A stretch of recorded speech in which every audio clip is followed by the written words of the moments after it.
आंखों से पर्दे हटाओ, प्रसिद्ध गीत गाओ। आंखों से पर्दे हटाओ, प्रसिद्ध गीत गाओ। हाथों से ताली बजाओ, प्रसिद्ध गीत गाओ। हाथों से ताली बजाओ, प्रसिद्ध गीत गाओ। पाक लोग हैं हम, खास लोग हैं हम, पाक लोग हैं हम खास लोग हैं। चुनी हुई काम है, राष्ट्रबाज हैं हम। चुनी हुई काम है, राष्ट्रबाज हैं हम। तल तल तल तल कली बजाओ, उसकी महिमा दिल से गाओ। तल तल तल कली बजाओ, उसकी महिमा दिल से गाओ। तल तल तल तल कली बजाओ, उसकी महिमा दिल से गाओ। तल तल तल तल कली बजाओ, उसकी महिमा दिल से गाओ। यीशु यीशु यीशु यीशु नाम सुनाओ, यीशु यीशु यीशु यीशु नाम सुनाओ। यीशु यीशु नाम सुनाओ, उसकी महिमा दिल से गाओ। रूखे उसके गाओ, आंखों से पर्दे हटाओ, प्रतिष्ठ गीत गाओ।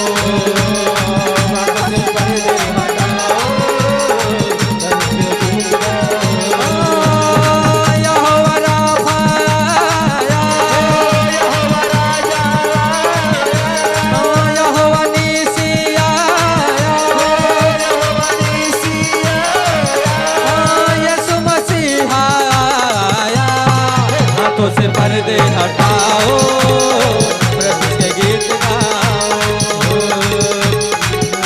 हटाओ, प्रभु के गीत गाओ। परस्ते परस्ते खुदावन खुदा की परस्ते। परस्ते परस्ते खुदावन खुदा की परस्ते। परस्ते परस्ते यीशु मसीह की परस्ते।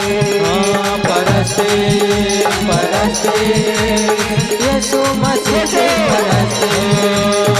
आंखों से पर्दे हटाओ, प्रसिद्ध गीत गाओ।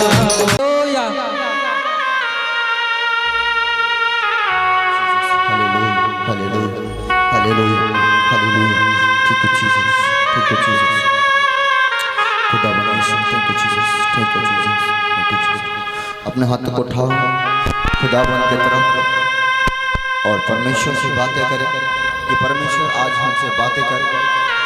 आज परमेश्वर हमसे बातें कर। आपका प्रेम, आपको दया को चाहता हूँ, आपको आशीष को चाहता हूँ, आपके सामर्थ को चाहता हूँ। परमेश्वर आप हमें छुए, आप हमसे बात करें। ठीक है जीसस, ठीक है जीसस, ठीक है जीसस। पवित्र आत्मा से मैं पुकारता हूँ तुझे यीशु मसीह के सामर्थ्य नाम में। खुदावन आज सच में मेरे पिता तू महान है और आज तू स्वर्ग में नहीं बल्कि तू हमारे बीच में रहता है। Yes Lord Jesus. पवित्र आत्मा जी, पवित्र पवित्र पवित्र पवित्र परमेश्वर, हम आत्मा में जाएंगे सब मिलकर। हम खुदा के सम्मुख होंगे, हम खुदा के सम्मुख हो जाएंगे और परमेश्वर से बोलो परमेश्वर आप मुझे देखो, आप मेरी तरफ देखो, आप मेरी तरफ ताको। यीशु मेरे यीशु मेरे ओ यहोवा रे बोला यीशु मेरे पवित्र पवित्र पवित्र पवित्र पवित्र सामर्थ्य सामर्थ्य। हम पुकारते हैं परमेश्वर, तुझे इनवाइट करते हैं परमेश्वर। तेरी दूर मिकाएल सेना जब्राइल सेना पलटन चर्च के अंदर एंट्री ले रहे। परमेश्वर पिता पुत्र पवित्र आत्मा, मैं आज इस वेदी से आपको इनवाइट करता हूँ परमेश्वर, आप मेरे दाहिने बैठे कि मैं आपके वचन को प्रचार कर पाऊँ, आपकी महिमा कर पाऊँ। मैं आपको इनवाइट करता हूँ परमेश्वर, आप इस चर्च में आए, इस वेदी पर आए, आप इस वेदी पर विराजमान हो जाए। जब तक मैं प्रचार करूं आप विराजमान रहे परमेश्वर, सदा सदा के लिए इस वेदी पर विराजमान रहे परमेश्वर। पुकारते हैं परमेश्वर, ओ जीसस अपने हाथों तक उठाओ, अपने हाथ तक हिलाओ खुदाबंद के लिए, जोर जोर से हाथ तक हिलाएंगे। मेरी आस है यहोवा, मेरी प्यास है यहोवा, मेरी आस है यहोवा, गाओ गाओ गाओ। प्यास है यहोवा, मेरे को लियो दे बजाओ, बजाओ। सिर नूझ को दे, तालियां बजा के, तालियां बजा के, को लियो दे, सब तालियां बजाएंगे, सब ताली बजाएंगे खुदाबंद के लिए, ताली बजाएंगे। सिर नूझ को दे, मेरे को लियो दे, सिर नूझ को दे, फिर सुन ले दुआ रब्बा मेरे रब्बा मेरे रब्बा मेरे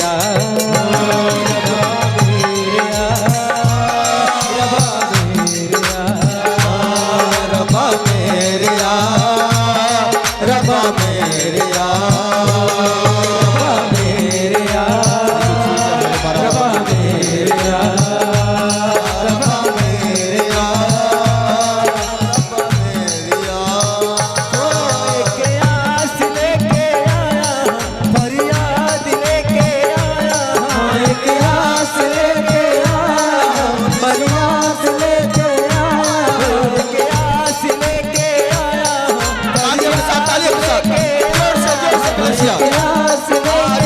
तालियां रुकना चाहिए, बजना चाहिए खुदाबंद के लिए। बजाओ, जोर से बजाओ और बता दो, साबित कर दो कि हम परमेश्वर के लोग हैं और परमेश्वर हमसे प्यार करता है। मेरे को लियो दे, सिर नूझ को दे, मेरे को लियो दे, सिर नूझ को दे, तू सुन ले दुआ रब्बा मेरे तू सुन ले दुआ रब्बा मेरे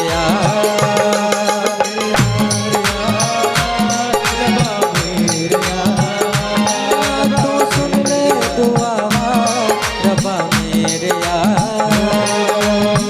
मेरा आस है यहोवा, मेरा प्यास है यहोवा, मेरे आस है यहोवा, मेरा प्यास है यहोवा, मेरी आस है यहोवा, मेरा प्यास है यहोवा, मेरी आस है यहोवा, मेरी प्यास है यहोवा, तुझे पाया जब यहोवा, मेरे पास है यहोवा। ओ तेनु पुकारो जब यहोवा, मेरे को लियो दे, सिर नूझ को दे, तू सुन ले दुआ रब्बा मेरे तू सुन ले दुआ रब्बा मेरे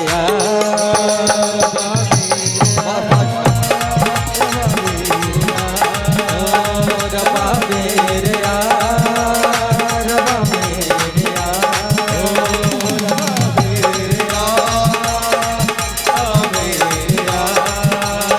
रब्बा मेरे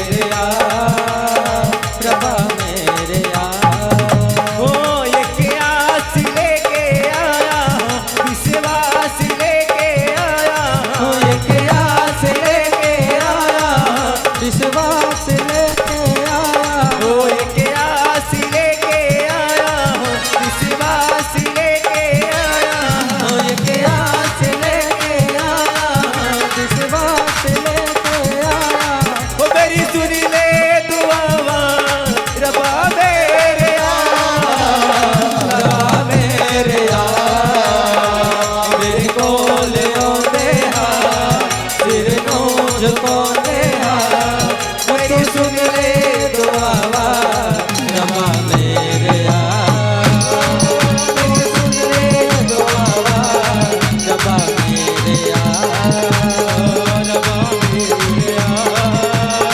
रब्बा मेरे रब्बा मेरे रब्बा मेरे रब्बा हालेलुया। कितने लोग परमेश्वर से प्यार करते हो? सच्चे दिल से करते कि नहीं? परमेश्वर के लोगों को कौन रोक सकता है? परमेश्वर ने कहा जो मुझ पर विश्वास करता है उसको कोई चीज नहीं रोक सकती, ना आंधी, ना तूफान, ना पानी, ना जल, कोई भी चीज नहीं रोक सकता है। आपको परमेश्वर के प्रेम से कोई नहीं रोक सकता है। सब बोलो हालेलुया। और परमेश्वर आपसे प्रेम करता है। सब बोलो हालेलुया। हालेलुया। और आप जितने लोग यीशु पर विश्वास करते हो, आप शारीरिक नहीं हो, आप आत्मिक हो। अगर आप शारीरिक होते तो शरीर की इच्छाएं पूरी करते, शारीरिक होते तो शरीर की इच्छा पूरा करते। शरीर की इच्छा क्या है? ठंडी दिन है, खाओ और सो जाओ। शरीर की इच्छा है कि हम कहीं ना जाए, शरीर जवाब देगा। इस शरीर की इच्छा है, कोई काम ना करो। शरीर की इच्छा है खूब घूमो, खूब अच्छा कपड़ा पहनो, खूब मनमानी करो, चर्च ना जाओ। शरीर की इच्छा है। लेकिन आत्मा की इच्छा है, मैं खाऊं या ना खाऊं, चाहे ठंडी लगे या ना लगे, कुछ भी हो जाए, मैं खुदा के घर जाऊंगा तो जाऊंगा। ये आत्मिक लोग हैं। हालेलुया।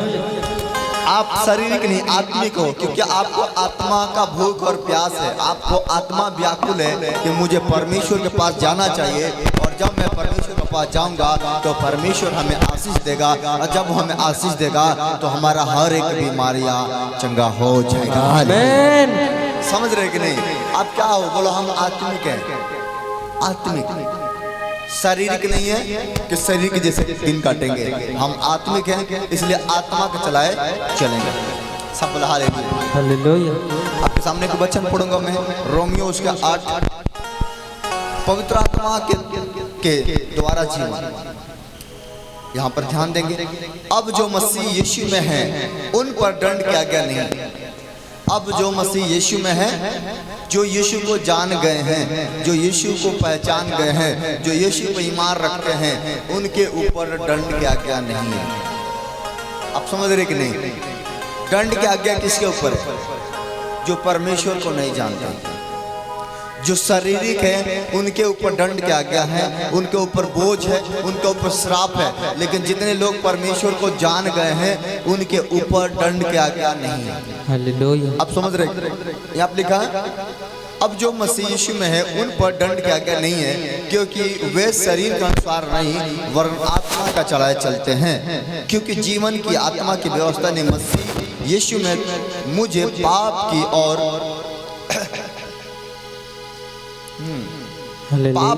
मृत्यु की व्यवस्था से स्वतंत्र कर दिया है। क्योंकि जो काम व्यवस्था शरीर के कारण दुर्बल होकर न कर सकी, उसको परमेश्वर ने किया, अर्थात अपने ही पुत्र को पापमय शरीर के समानता में और पाप बलि होने के लिए भेजकर शरीर ने पाप पर दंड की आज्ञा दी। सब बोलो हालेलुया। इसलिए कि व्यवस्था की विधि हमें जो शरीर के अनुसार नहीं वरन आत्मा के अनुसार चलते हैं पूरी की जाए। सब बोलो हालेलुया। क्योंकि शारीरिक व्यक्ति शरीर की बातों पर मन लगाता है, शारीरिक व्यक्ति शरीर के बातों पर मन लगाता है, परंतु आत्मा की बातों पर मन लगाते हैं। सब बोलो हालेलुया। शरीर पर मन लगाना तो मृत्यु है, परंतु आत्मा पर मन लगाना जीवन और शांति है। सब बोलो हालेलुया। सब बैठ जाओ, कोई बात नहीं, बैठ जाओ। कितने सुन पा रहे हो? कह रहा शरीर पर मन लगाना तो मृत्यु है, लेकिन आत्मा पर मन लगाना जीवन और शांति है। क्योंकि शरीर पर मन लगाना तो परमेश्वर से बैर रखना है। कितने सुन पा रहे हो? सब बोलो हालेलुया। अपना हाथ उठाओ, हम सुन पा रहे हैं। शरीर पर मन लगाना तो परमेश्वर से बैर करना। जो व्यक्ति शरीर पर मन लगाता है वो परमेश्वर से बैर करता है, वो परमेश्वर से दुश्मनी करता है। अगर आप शरीर पर मन लगा रहे हो तो परमेश्वर से दुश्मनी कर रहे, यानी आप परमेश्वर का दुश्मन बन रहे हो। आप समझ रहे कि नहीं? शरीर पर मन लगाना क्या है, हम आपको बताएंगे कि शरीर पर मन लगाना क्या होता है। सब बोलो हालेलुया। क्योंकि शरीर पर मन लगाना तो परमेश्वर से बैर रखना है, क्योंकि न तो परमेश्वर की व्यवस्था के अधीन है और ना हो सकता है। और जो शरीर की दशा में है वे परमेश्वर को प्रसन्न नहीं कर सकता है। सब हालेलुया। जो व्यक्ति शारीरिक दशा में रहता है वो परमेश्वर को खुश नहीं कर सकता है, और जो व्यक्ति आत्मिक दशा में रहता है वो परमेश्वर से जो कुछ मांगेगा मिल जाएगा। समझ रहे कि नहीं? आत्मिक लोग, अगर आप आत्मिक हो, आपको अंदर आत्मा का भूख प्यास है, पवित्र आत्मा का भूख प्यास है, तो आपको किसी बात की चिंता नहीं करना होगा। आपको सिर्फ आत्मा से बोलना होगा मुझे रोटी चाहिए, वो रोटी की व्यवस्था करेगा। आप आत्मा से बोलना होगा मुझे कपड़े चाहिए, वो कपड़े की व्यवस्था करेगा। आप आत्मा से बोलना होगा मुझे धन चाहिए, वो धन की व्यवस्था करना होगा। लेकिन अगर आप शारीरिक हो, मेहनत भी करोगे सफलता भी नहीं मिलेगी। लेकिन अगर आप आत्मिक हो, खुदा से मांगोगे, वो आपके लिए सब दरवाजा खोल कर रखा है। अगर पूछता है आपसे क्या चाहिए, क्या चाहिए, क्या चाहिए, पता है सुबह सुबह कितने लोग चाय पीते हैं? कितने लोग ऐसे हैं जो चाय पीते हैं सुबह सुबह? कितने चाय पीते हैं? ईमानदारी से बताना जो चाय पीते हैं। शर्माने वाले बात नहीं है। अगर आप सुबह चाय पीते हैं तो हाथ उठाओ कि हम सुबह चाय पीते हैं। पीते कि नहीं? सुबह आपको चाय देता कौन है? सुबह कौन चाय पीता है? घर वाले। हो सकता है आपका बेटी देती हो सकता है कि आपका बहू देती हो सकता है कि आपका पत्नी देती हो सकता है कि अपना हाथ बनाकर पीना पड़ता हो। ऐसा होता है कि नहीं?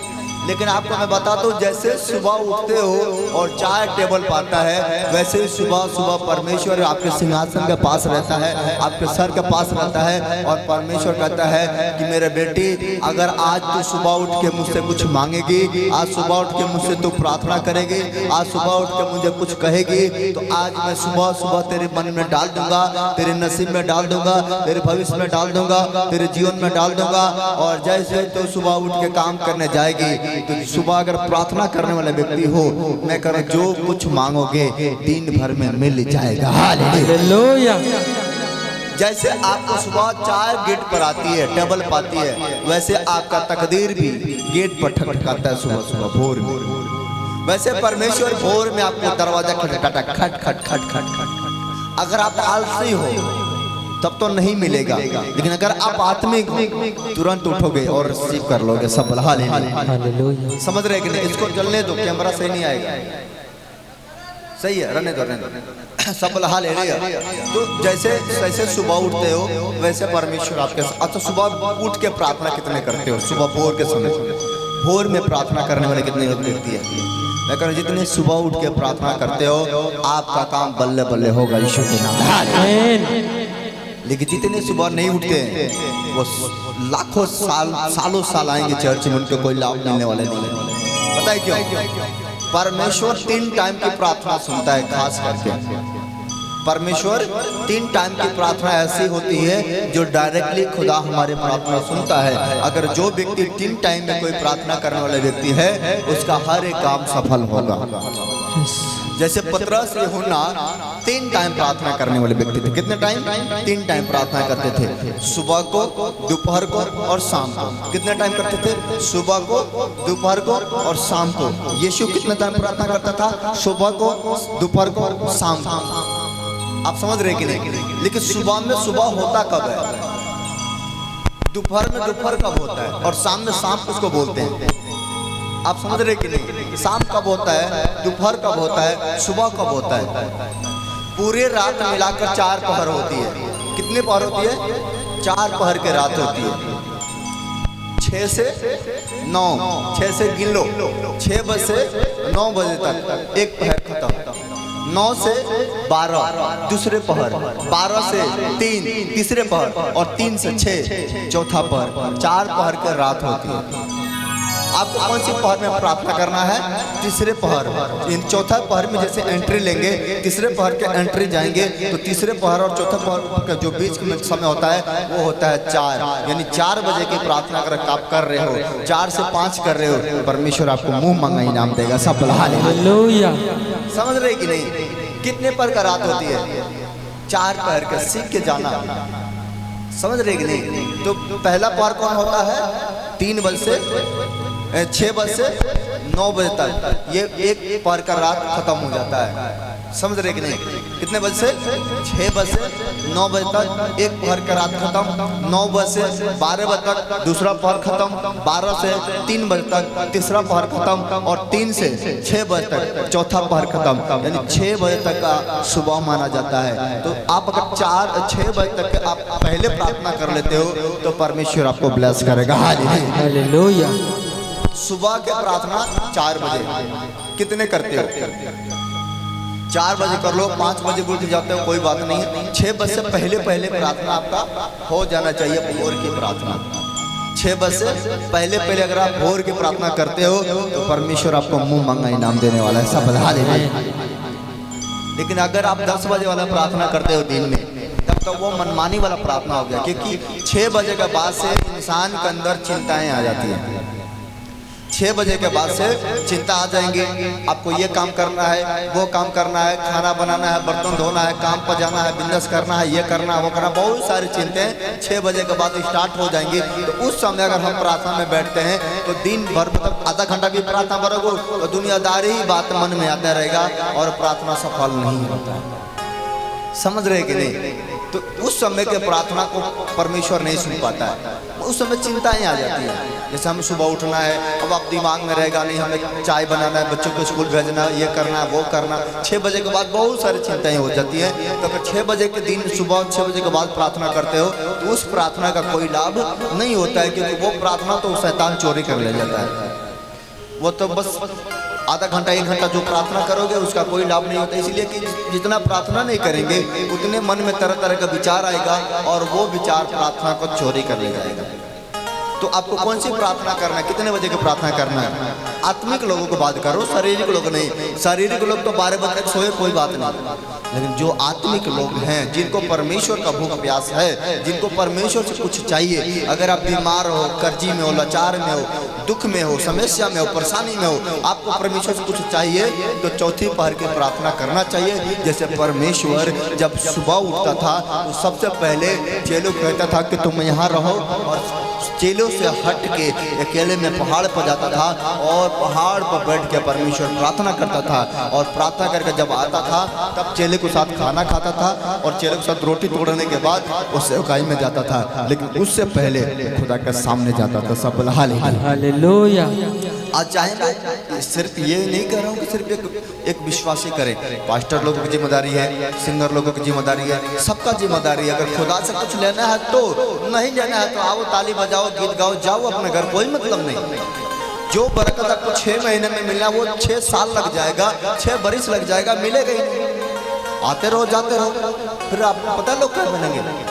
और ये तो इतना दिन से चर्च जाते हैं, इसको कुछ मिला नहीं। लेकिन वो लोग ये थोड़ी जानते हैं कि चर्च सिर्फ जाता है। लोग ये नहीं जानते कि जब चर्च आता है तो उसका ध्यान कहीं और रहता है। आप समझ रहे कि नहीं?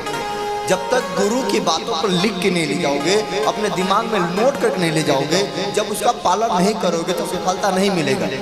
तो परमेश्वर के जो दास थे, जो परमेश्वर के चेले थे, पतरस और यूहन्ना, जब तीसरे पहर कौन होता है? 6 से 9, 9 से 12, ये हो गया दूसरे पहर। तीसरे पहर यानी 12 बजे जो होता है समय, 12 से 1 बजे के जो समय होता है, 12 से 1, समझ रहे कि नहीं? तो 1 बजे से और 12 बजे के बाद और 3 बजे से पहले, यानी 1 बजे के बीच में अगर आप प्रार्थना करने के लिए जाते हो परमेश्वर, यानी 1 से पहले 12 का बाद। और सर देखो, कंपनी भी क्या करती है, जितने लोग मजदूरी करते हैं उनको लंच कब होता है? 12 बजे। कब छुट्टी मिलता है? 12 बजे। क्यों मिलता है? उनको रेस्ट लेने के लिए। और परमेश्वर कहता है वो रेस्ट तुम अपने खाने पीने के लिए नहीं, वो रेस्ट तुम प्रार्थना कर। जितने तुम प्रार्थना करेगा तुम सफलता को पाएगा। हालेलुया। हर चीज रेस्ट देता है। कंपनी भी देखो, कहीं काम भी करते हैं, दिहाड़ी भी करते हैं तो 12 बजे छुट्टी मिलता है। 1 घंटा हमें आराम करने को मिलता है। 1 घंटा इसलिए मिलता है कि हम खुदा से बात करें। क्या परमेश्वर हम गोरबे ढोएंगे? क्या हम फौलदारियाँ करेंगे? समझ रहे कि नहीं? 1 घंटा हमको प्रभु से बात करने का समय मिल गया। नहीं 1 घंटा करो, आधा घंटा तो मिलेगा ना। आधा घंटा में बात कर लो, आपको अगले आने वाले कल दिन जो होगा ना, मजदूरी तो करो, छोड़ दो, आप उससे बड़े बड़े काम करोगे। यीशु मसीह का नाम। समझ रहे कि नहीं? तो हमारा दूसरे पहर का प्रार्थना होगा 12 के बाद और 1 से पहले के प्रार्थना। अगर आप कर रहे हो नोट कर लो, अपने डायरी हो तो नोट कर लो कि हमको कब कब प्रार्थना करना है, क्योंकि अगले महीने में अगर आप इसको पालन करोगे, जैसे फरवरी मार्च अप्रैल 3 महीना पालन करोगे, 3 महीने प्रार्थना करोगे, तो जितने कुछ आप मांगना चाहते हो इसी साल में 3 महीने के अंदर वो चीज मिलेगा जो कभी सोचे नहीं होंगे। सफल हालेलुया। तो दूसरे पहर का प्रार्थना आपका होगा 12 के बाद 1 से पहले, बीच का प्रार्थना आपको करना होगा। नोट कर लो कि हम सुबह 4 बजे से पहले प्रार्थना करेंगे, 4 बजे से लेकर 5 बजे तक के बीच में हम प्रार्थना करके फाइनल हो जाएंगे। दोपहर को 12 बजे के बाद हम प्रार्थना कर लेंगे, 12 बजे से लेकर या 1 बजे तक कर लेंगे, 1 बजे से या पहले कर लेंगे। तो दूसरा प्रार्थना होगा। तीसरा प्रार्थना कब होगा? शाम को, चौथा पहर में। 4 पहर का दिन होता है तो 4 पहर का रात भी होता है। सब अल्लाह ले। तो चौथा पहर में हम प्रार्थना करेंगे, तीसरा पहर में एंड टाइम में हम प्रार्थना करेंगे, यानी उस समय होगा हमारा लगभग शाम को 4 बजे, 4 बजे के करीब में, 4 से लेकर 5 बजे तक के करीब में हमें प्रार्थना करना है। शाम के समय कहीं भी रहो, 4 बजे से लेकर 5 बजे तक कर लो, या 5 बजे छोड़ दो। अगर आप मजदूरी करने वाले व्यक्ति हो तो 5 बजे जैसे छुट्टी होता है तो 5 बजे से लेकर 6 बजे तक अपना प्रार्थना कर लो। 6 बजे के बाद अगर प्रार्थना नहीं भी करते हो तो काम चलेगा ही चलेगा। हालेलुया। समझ रहे कि नहीं? आप देखो, आपका काम भी बन जाएगा और प्रार्थना भी हो जाएगा, किसी चीज का कमी नहीं होगा। अगर आप 10 बजे दिहाड़ी करने जाते हो तो 6 बजे प्रार्थना पूरा होगा, 10 बजे अपने काम पर जा सकते हो, 9 बजे अपने काम पर जा सकते हो। अपना काम भी करना है, ऐसा नहीं है कि हमें प्रार्थना करने वाले व्यक्ति काम नहीं करते, काम करना होगा। तय कर्म बिना विश्वास बेकार है। अगर एक व्यक्ति सिर्फ प्रार्थना करे और काम मजदूरी ना करे तो भी उसका रोजी रोटी चलने वाला नहीं है। प्रार्थना से तो हमें आशीष मिलता है, अनंत जीवन मिलता है। और परमेश्वर कहता है जब हम प्रार्थना करते हैं तो हम उस ग्रेस को पाते हैं जो हमारे घर में नहीं है। जब अगर हमारे घर में शैतान है, जो हम कमाते हैं उसमें बरकत नहीं आता है, तो जब हम प्रार्थना करते हैं तो वो कमाई में बरकत आने लगता है और हमारा धन दिन पर दिन बढ़ने लगता है। लेकिन जो व्यक्ति प्रार्थना नहीं करता है उसके घर में कभी बरकत नहीं आता है, शैतान चोरी करके लेकर चला जाता है। सब हालेलुया। अब कितने समझ गए मेरी बात को? तो जो शारीरिक व्यक्ति होता है वो शरीर के बात पर मन लगाता है, जो आत्मिक व्यक्ति होता है वो आत्मा की बात पर मन लगाता है। शरीर पर मन लगाना तो मृत्यु है, लेकिन आत्मा पर मन लगाना अनंत जीवन है। सफल हालेलुया। कितने मेरी बात समझ पा रहे हो? कितने प्रार्थना करोगे ऐसे? 3 टाइम की प्रार्थना कितने कर पाओगे? कर पाओगे? हो पाएगा? अगर स्वर्ग राज में जाना है और प्रभु से बड़ा इनाम पाना है, बड़ा सोच रहे मेरे लिए बड़ा हो, तो बड़ा प्रार्थना चाहिए, बड़ा समर्पण चाहिए। नहीं तो आते जाते रहो, कोई फायदा नहीं। आते जाते रहोगे, एक दिन मन टूट जाएगा, शैतान आपको बहका देगा, बोलोगे अच्छा के घरे रहो। लेकिन अगर आप आत्मिक हो तब तो आप आत्मा के बातों को जानोगे। शैतान चाहे 50 बार मना करेगा, आप नहीं हारोगे, आओगे और सफलता पाओगे। सफल हालेलुया। और शरीर, और यहाँ पर लिखा वचन 8 में, और जो शारीरिक दशा में है वो परमेश्वर को पसंद नहीं कर सकता। जो शारीरिक दशा में रहता है वो परमेश्वर के खुश नहीं कर सकता है। वचन 9 में कहता है, परंतु जब कि परमेश्वर का आत्मा तुम में बसता है तो तुम शारीरिक दशा में नहीं परंतु आत्मिक दशा में हो। यदि किसी में मसीह का आत्मा नहीं तो वो उसका जन भी नहीं। अगर एक व्यक्ति के अंदर परमेश्वर के आत्मा रहता है तो वो शारीरिक नहीं, आत्मिक है। और सबसे बड़ी बात करें कि जब परमेश्वर के आत्मा तुम्हें में बसता है, यानी परमेश्वर के आत्मा, जो परमेश्वर है, परमेश्वर किसी पेड़ पौधे में नहीं, जन जंतु के अंदर तो रहते ही रहते हैं। इंसान के अंदर कहता है परमेश्वर के मैं तो तेरे अंदर रहता हूँ, कहता है इंसान के अंदर रहता है। और अगर परमेश्वर इंसान के अंदर रहता है तो हम शारीरिक नहीं है, हम आत्मिक हैं। अब अगर हमारे अंदर परमेश्वर है तो हम शरीर के अनुसार काम नहीं करेंगे, हम आत्मिक अनुसार काम करेंगे। सब बला हालेलुया। एक व्यक्ति खड़ा हो जाए मेरे साथ, आ जाओ मेरे साथ। ये व्यक्ति का शरीर आप देख रहे हो लेकिन इसके अंदर जो है उसको आप नहीं देख रहे हो। तो अगर ये आत्मिक है तो ये पाप नहीं करेगा। अगर ये व्यक्ति आत्मिक है तो पाप नहीं करेगा। इसको ये पता होगा कि मेरे अंदर परमेश्वर रहता है। तो जिसके अंदर परमेश्वर रहता है, क्या मैं परमेश्वर को लेकर पाप कर सकता हूँ? क्या मैं बाप को अपने अंदर लेकर पाप कर सकता हूँ? नहीं कर सकता। चोरी नहीं करेगा ये व्यक्ति अगर आत्मिक है तो हत्या नहीं करेगा, किसी का मर्डर नहीं करेगा, कभी झूठ नहीं बोलेगा, कभी गलत काम नहीं करेगा। अगर आत्मिक है तो, अगर ये प्रभु का भय इसके अंदर है तो, अगर परमेश्वर ये जानता है कि प्रभु मेरे अंदर रहता है, तब तो ये गलत काम नहीं करेगा। लेकिन अगर ये शारीरिक है तो सारे बुराई में जाकर पड़ेगा, और जब वह पड़ेगा तो मौत बड़े करीब है, क्योंकि जो चोरी करेगा वो गोली से मार दिया जाएगा। सब बलहा ले लिया। हालेलुया। समझ रहे कि नहीं? जो व्यक्ति चोर हो उसको ऑलरेडी पता होता है कि मैं चोर हूँ और किसी दिन मैं पकड़ा जाऊंगा, या तो कोई गोली से मार देगा, या तो भला से मारेगा, या तो किसी न किसी से मार ही देगा। तो अगर व्यक्ति परमेश्वर से चोरी करता है, वो व्यक्ति जानता है एक दिन जब मेरा हिसाब लेगा वो दशा होगा, वो दशा होगा, वो दशा होगा, सहने से भी ज्यादा हो जाएगा। परमेश्वर हिसाब तो बाद में लेगा, लेकिन जो धरती पर हिसाब आपको लिया जाएगा वो बहुत कठिन होगा सहना। उसके बाद आपको कोई पूछने वाला नहीं होगा।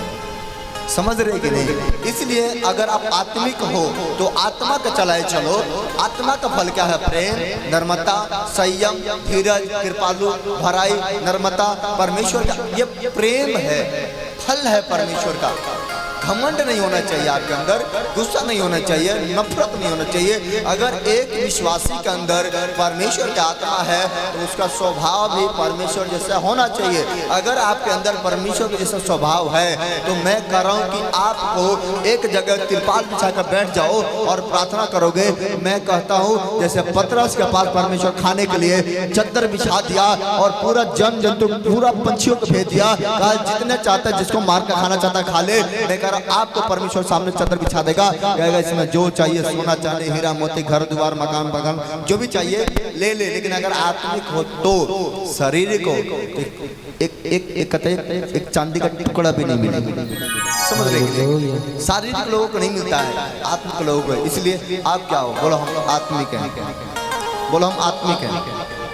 तो ये व्यक्ति क्या है? अगर ये शारीरिक है तो मारा जाएगा, आत्मिक है तो बढ़ेगा। इसको दुनिया का कोई ताकत नहीं रोकेगा।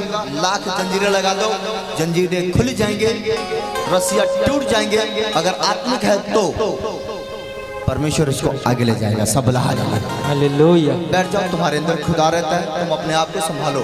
समझ रहे कि नहीं? तो आपको परमेश्वर कहता है कि तुम मेरा शरीर, जो तुम्हारा शरीर है मेरे रहने का घर है, इसलिए तुम शारीरिक नहीं, तुम आत्मिक हो।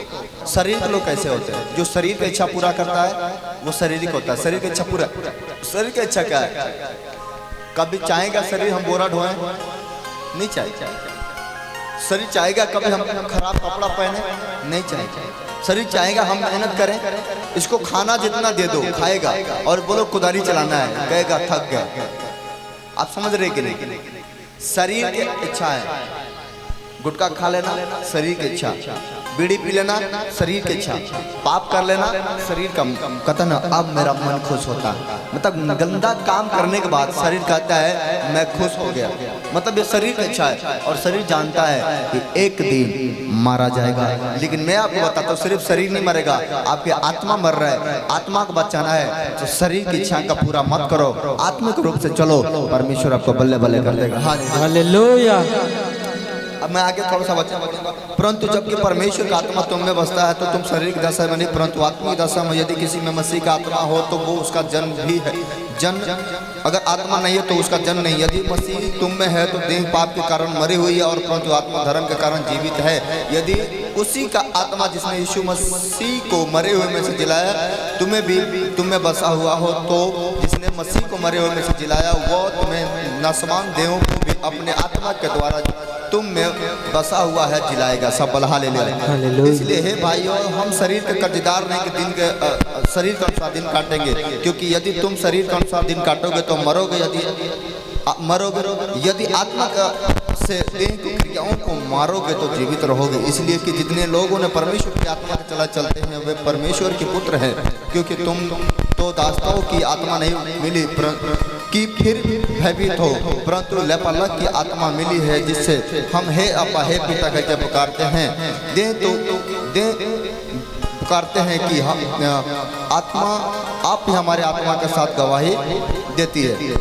देती है कि हम परमेश्वर की संतान हैं, और यदि संतान है तो वारिस भी, वरन परमेश्वर के वारिस और मसीह के संगी वारिस हैं, कि जब हम उसके साथ दुख उठाते हैं तो उसके साथ महिमा भी पाएंगे। सब बोल हालेलुया। समझ रहे कि नहीं? परमेश्वर हमारे साथ है, बोलो हमारे साथ है। हमारे साथ इसलिए हम शारीरिक नहीं आत्मिक हैं। आज हम कौन सा दिन काटेंगे? आत्मा का अनुसार। कौन सा दिन काटेंगे? आत्मा का अनुसार। हालेलुया। इसलिए अपने शरीर के इच्छाओं को नहीं, आत्मा के इच्छाओं को पूरा करेंगे।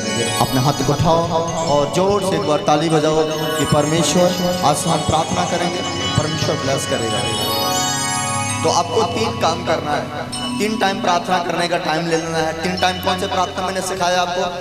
मुझे कोई बोल के बताए कौन से टाइम प्रार्थना करना है? आज से 3 टाइम कौन से टाइम प्रार्थना करना, मुझे बताएं। कोई किसी को याद है? यस।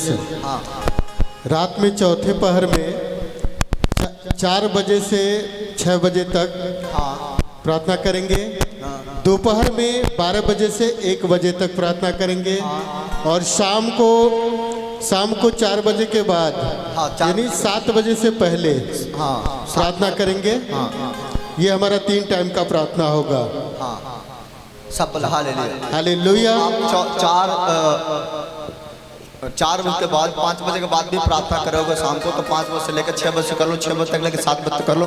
7 बजे से ज़्यादा ना टाइम होने पाए, क्योंकि 7 बजे से पहले हमें प्रार्थना को पूरी कर लेना है। सब हालेलुया। समझ रहे कि नहीं? हाँ, उसके अलावा ओवर टाइम करना है। उसके अलावा ओवर टाइम करेंगे। ओवर टाइम कब करेंगे?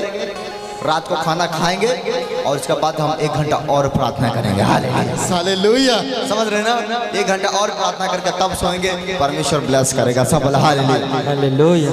अब इसमें ऐसा नहीं कि सोना नहीं है, सोना भी हमारे लिए जरूरी है, प्रार्थना भी हमारे लिए जरूरी है, खाना भी हमारे लिए जरूरी है, काम काज करना भी हमारे लिए जरूरी है, हर चीज़ हमारे लिए जरूरी है। और जब हम हर चीज़ को लेकर चलेंगे तो सफलता मिलेगा। एक चीज़ पर निर्भर हो जाएंगे तो सफलता नहीं मिलेगा। हर चीज़ हमारे लिए जरूरी है। परमेश्वर भी खुश, हम भी खुश, परिवार भी खुश, नगर भी खुश। हालेलुया। हालेलुया। समझ रहे कि नहीं?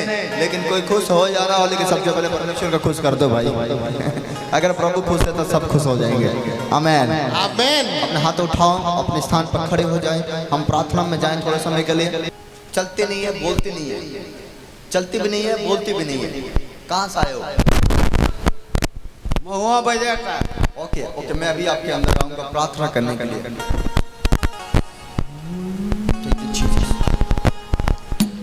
ओ चीज अपने हाथ उठाओ, तैयार हो जाओ, तैयार हो जाओ।